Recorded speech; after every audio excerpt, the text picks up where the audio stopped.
Good morning, Team Alabama. We are ready for another Achieve 3000. Please find mixing, books, and beats, and do your before reading poll at this time.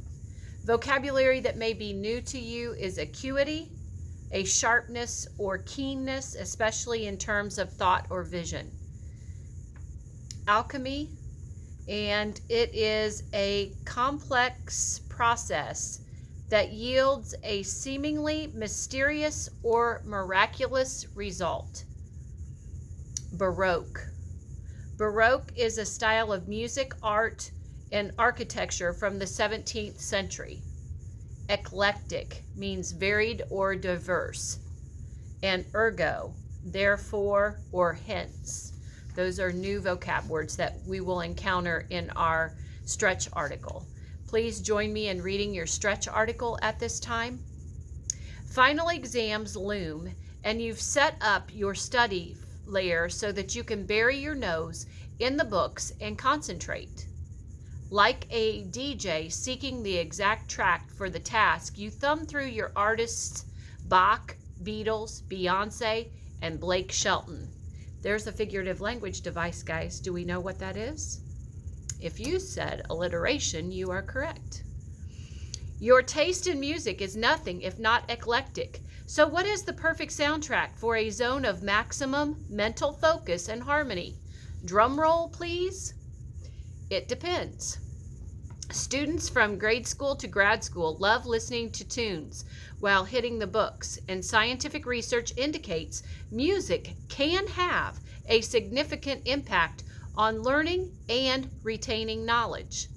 But whether that impact helps or hinders cognitive acuity is contingent on the type of music as well as the subject being studied. In short, the best playlist for studying is highly individualized. So here's some of the science to help you cue up the best songs for the right purpose. Music psychology. Yes, it's a thing. Is the study of how music influences behavior and brain function. There's little surprise that most people's brains love music and that listening to a fave song or genre can boost and regulate the mood. That's an important point when it comes to studying and learning. Research supports the idea that the more positive people feel, the better they learn and the more information they retain. Ergo, or hence, music has the power to improve one's ability to concentrate and learn. Here's where the science gets more complicated. Loud music with lyrics that make you want to lip sync interferes with the brain's working memory. The neurology alchemy that turns the text or equations you're studying into knowledge that you can retrieve when needed, like during a final exam. While writing and delving into information, heavy subjects that require extensive memorization, the last thing we need are more words, thoughts, or blaring beats competing for our brain's attention. For that reason, some diligent scholars swear by the soothing tones and steady mid-tempo rhythms of classical composers such as Bach, Vivaldi, and Handel, played at unobtrusive volumes. To every rule, there are exceptions, though, and evidence suggests that school projects requiring brainstorming or abstract or creative thinking can benefit from music worthy of a dance party. So, if you're painting for art class or coding for computer science, cranking up high energy tunes can be a boon. Of course, you might stick to the old school study habits, cracking the books in a quiet corner and working in silence. You can jazz up this routine with periodic music breaks as a reward after a quiet block of study time. But for some students, especially those stuck in noisy settings like the cafeteria, the school bus, or a room shared with a rowdy little sibling, peace and quiet is not always possible.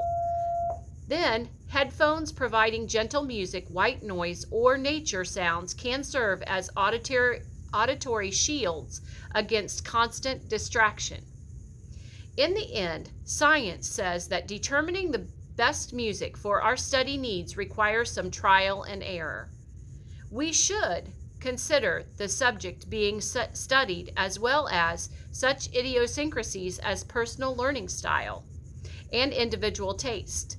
The latter is significant. Studies indicate that brain function falls flat when people are made to listen to music or sounds they don't like.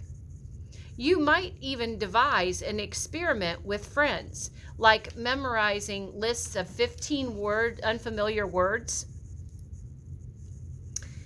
while you're listening to music of different genres or different tempos and at different volumes, and then seeing how many you can recall. You can compare your ability to activate the working memory under the influence of Baroque Renaissance, pop, hip-hop, Spanish guitar, or heavy metal. With a little investigation and a bit of science, you can reach your own conclusions about what mix of books and beats primes your mind for optimal learning. Okay, that's the end. Make sure that you go ahead and you've done your before reading poll, and at this time you're going to read your article at your Lexile level and answer your activity questions. The goal is always to shoot for a 75% or higher. Have a great rest of your day, Team Alabama.